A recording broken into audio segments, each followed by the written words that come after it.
আসসালামু আলাইকুম সবাইকে। আশা করি সবাই অনেক ভালো আছেন। তো যাই হোক, গুলশান ১ নম্বরে আসছি। এখানে জব্বার টাওয়ারে যে ক্যাফেরিও রেস্টুরেন্টটা আছে সেখানে যাব। আমাদের ফ্যামিলির বেশ কয়েকজন আমরা এখানে ইনভাইটেড। তো আমাদের একজন রিলেটিভ অনেক দিন থেকেই আসলে বলতেছে আমাদেরকে যে বাইরে যে কোনো একটা রেস্টুরেন্টে বসার জন্য, বাট আমরাই সময় করতে পারতেছিলাম না। তো যাই হোক, আমি সকাল সকাল ঘুম থেকে উঠে একটু ফ্রেশ হয়ে তারপর রেডি হয়ে নিছি, হালকা নাস্তা খেয়ে নিছি, নিয়ে তারপর এই জব্বার টাওয়ারে আসতে আসতে মানে গুলশান একে ক্যাফেরিওতে আসতে আসতে আমাদের 12:30টার মতো বেজে যায়। আমি আসার কিছুক্ষণ পর পরই আমার বোন চলে আসে। এসে দেখি যে সব খাবার দাবার ওনারা রেডি করতেছে, লোকজনও অলরেডি আসা শুরু করছে। কারণ হচ্ছে বুফে টাইম 1টা থেকে 3টা পর্যন্ত। ক্যাফেরিওর ধানমন্ডি ব্রাঞ্চটাতে আমার যাওয়া হয়েছে, বাট এখানে গুলশানের এই ব্রাঞ্চটাতে আমার আসা হয়নি। আমি এই প্রথম আসলাম এই রেস্টুরেন্টটাতে। আর ক্যাফেরিওর কিন্তু অনেকগুলা ব্রাঞ্চ আছে ঢাকাতে। আমি এসেই বেশ কিছুক্ষণ ঘোরাঘুরি করে কিছু পিক তুলি, ভিডিও করি, কারণ 1টা বাজতে আরও 10 মিনিটের মতো বাকি আছে। আর বুফে টাইম তো 1টা থেকেই শুরু, লোকজন কিন্তু অলরেডি চলে আসছে। গুলশান দা ক্যাফেরিওর এই ব্রাঞ্চটাতে যে কোনো ধরনের প্রোগ্রামই করা যাবে, বিয়ে, জন্মদিন, যে কোনো প্রোগ্রামই করা যাবে, তবে আগে থেকে বুকিং দিয়ে রাখতে হবে। আর বুফে খাওয়ার জন্যও কিন্তু আগের দিন বুকিং দিয়ে রাখতে হবে, মানে ওনাদেরকে জানাতে হবে যে আমরা এতজন আসবো। এখানে বড়দের জন্য পার পারসন 1100 টাকা করে, আর বাচ্চাদের জন্য অর্ধেক, হাফ আর কি, 1100-র অর্ধেক।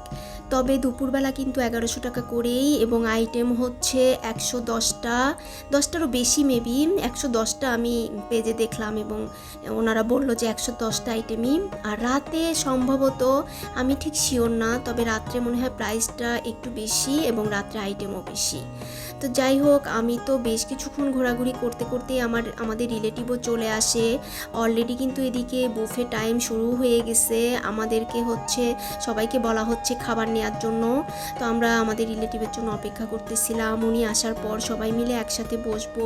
তো আমার বোনও চলে আসছে। তো আমরা সবাই মিলে কিছুক্ষণ গল্প, ছবি তুলতে তুলতেই হচ্ছে খাবারের টাইম হয়ে যায়। তো এখন আমি ঘুরে ঘুরে দেখাচ্ছি এখানে কি কি আইটেম আছে। এখানে বিভিন্ন রকমের সালাদ, স্যান্ডউইচ, এরপর হচ্ছে ডেজার্ট আইটেমের মধ্যে ছিল কেক, এরপর হচ্ছে মিষ্টি, সন্দেশ, আরও অনেক অনেক কিছু। মেইন ডিশের মধ্যে ছিল কাচ্চি, তারপর সাদা পোলাও, সাদা ভাত, ভর্তা থেকে শুরু করে ফ্রাইড রাইস, তারপর হচ্ছে বিভিন্ন আইটেমের কাবাব ছিল, সব কিছুই ছিল। মানে এত পরিমাণ আইটেম এখানে, আসলে আমি নাম বলে শেষ করতে পারবো না।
আমি কিছু সালাদ আইটেম, তারপর স্যান্ডউইচ, এরপর হচ্ছে রোল ছিল, ভেজিটেবল রোল, চিকেন রোল, এগুলো সব কিছু নিয়ে নিয়ে খাই। কারণ হচ্ছে প্রথমেই যদি মেইন ডিশগুলো খাই কাচ্চি বা পোলাও, তাহলে কিন্তু পেট একদম ভর্তি হয়ে যায়। আর বুফে টাইম তো মানে 3 ঘন্টা আছে, একটু একটু করে আমি সবগুলো আইটেমই ট্রাই করব। যদিও আমার সবগুলো আইটেম ট্রাই করা হয়নি, কারণ অলরেডি কিন্তু আমার পেট ভরে গেছে। আর সি ফুডেরও একটা সেকশন আছে, ওটাতেও আমি যাব পরে।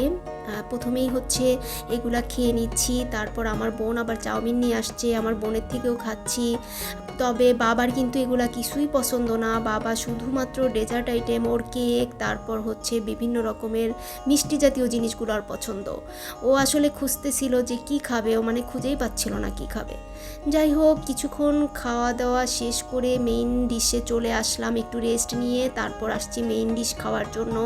প্রথমে আমি কাচ্চি নিয়ে নিছি, তারপর ফ্রাইড রাইস নিয়ে নিছি, তারপর হচ্ছে ভেজিটেবল ছিল, মানে এখানে যা যা আইটেম ছিল সব কিছুই আমি নিয়ে নিছি। তবে ভর্তা, ভাত এগুলো কিন্তু নিইনি। কাবাব ছিল, মানে বিভিন্ন রকমের আইটেম সব কিছুই আমি একটু একটু একটু করে নিয়ে নিছি।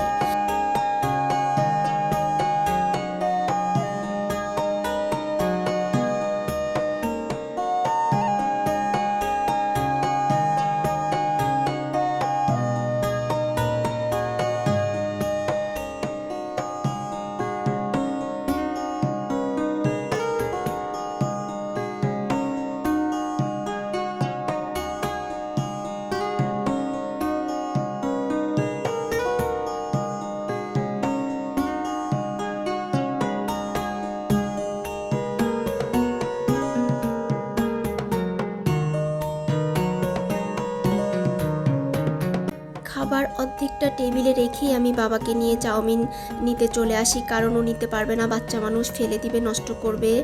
আর বুফেতে কিন্তু অপচয় করা মানে একদমই নিষেধ। এখানে আসলে অনেক মানুষ অপচয় করে। আমি দেখলাম যে বেশিরভাগ মানুষই খাবার অর্ধেক নষ্ট করে। তবে বেশি খাবার নষ্ট করলে কিন্তু আবার এখানে জরিমানার ব্যবস্থাও আছে, খাবার নষ্ট করা যাবে না। তবে আমিও মনে করি যে যতটুকু প্রয়োজন ততটুকু খাওয়াই উচিত। আসলে খাবার নষ্ট করাটা কিন্তু খুবই, মানে আমার কাছে খুবই খারাপ লাগে ব্যাপারটা। এখানে হচ্ছে পাঁপড় ছিল, পাঁপড়ও একটু খেয়ে দেখলাম। আমার বোন আবার ওর জন্য ডেজার্ট আইটেম নিয়ে আসছে। আমি বললাম যে আমি ডেজার্টগুলো একটু পরপর খাবো, কারণ আমার মেইন ডিশগুলো আগে খাওয়া হোক। তো রেস্ট নিয়ে নিয়ে আসলে খাচ্ছিলাম, এত আসলে খাওয়া যায় না।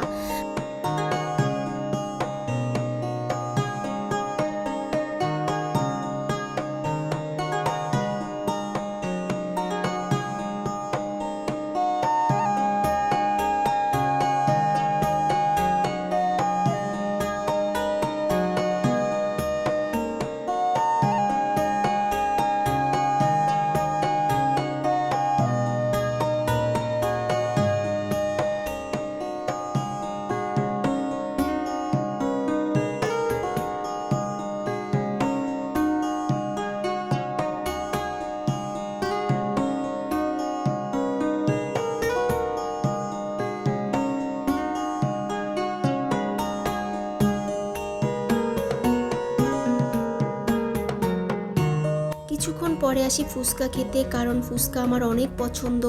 ভাবলাম যে একটু ট্রাই করে দেখি। তো একটা ফুচকাকে আমি বানিয়ে নিলাম সব কিছু দিয়ে, টক, তারপর শসা, যা যা আর কি সব কিছুই দিয়ে আমি বানিয়ে নিছি। বাট ফুচকাটা কিন্তু আমার কাছে ভালো লাগেনি, মানে একদমই টেস্ট ছিল না। ফুচকা তো আমি অনেক খাই, বাট আমাদের মতো বা রেস্টুরেন্টে যেরকম ফুচকা সেরকম না।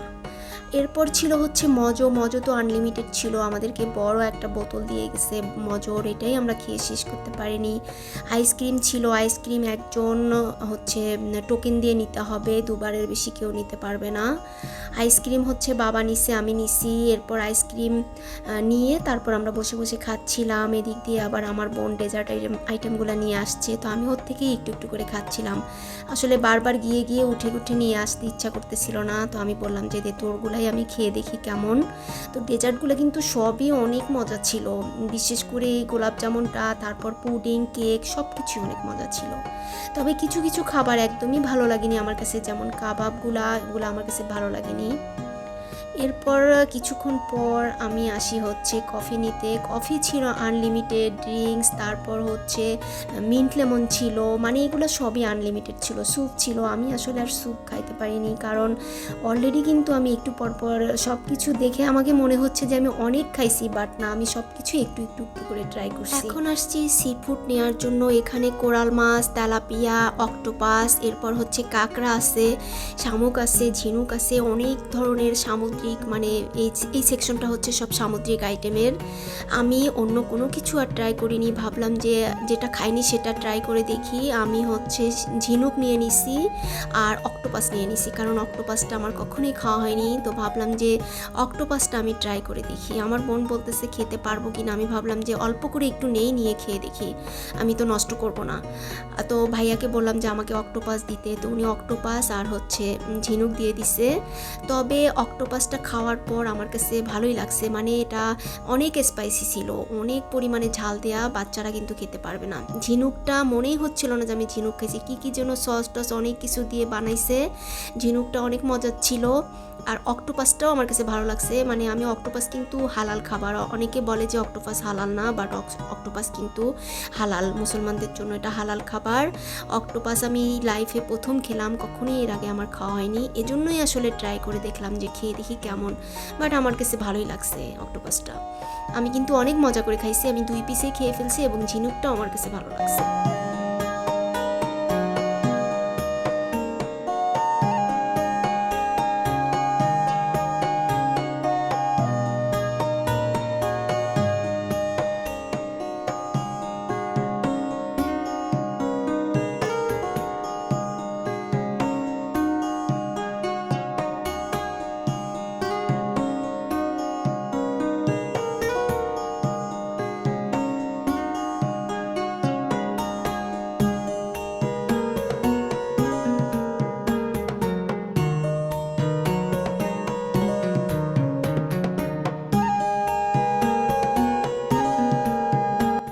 সব শেষে খাবো হচ্ছে কফি। ভাবলাম যে খাওয়া দাওয়া শেষ, এখন 1 কাপ কফি খেয়ে নেই, কারণ আনলিমিটেড কফি ছিল, যে যত ইচ্ছা খেতে পারবে, কোনো সমস্যা নাই। এখানে আমি একটা কফি নিয়ে বসে বসে গল্প করি আর খাই। বাবা আবার পিৎজা নিয়ে আসছে, পিৎজাও ছিল, ওর তো পিৎজা অনেক পছন্দ, ওর কাছে নাকি ভালো লাগছে পিৎজাটা। সব শেষে ছিল হচ্ছে পান। এই বুফেতে পান পাবো এটা আমি আসলে ভাবতেই পারিনি, যেহেতু পান ছিল আমি ভাবলাম যে একটু খেয়ে দেখি পান। সব শেষে পান খেয়েই বাসায় যাব। তো পানটা আমি খুব সুন্দর করে রেডি করে তারপর খাই। খাওয়া দাওয়া হলো, এবার বাসায় যাওয়ার পালা। অলরেডি বুফে টাইমও শেষ হয়ে গেছে। তো আজকের ব্লগ এখানেই শেষ করে দিচ্ছি। সবাই ভালো থাকবেন, সুস্থ থাকবেন। আল্লাহ হাফেজ।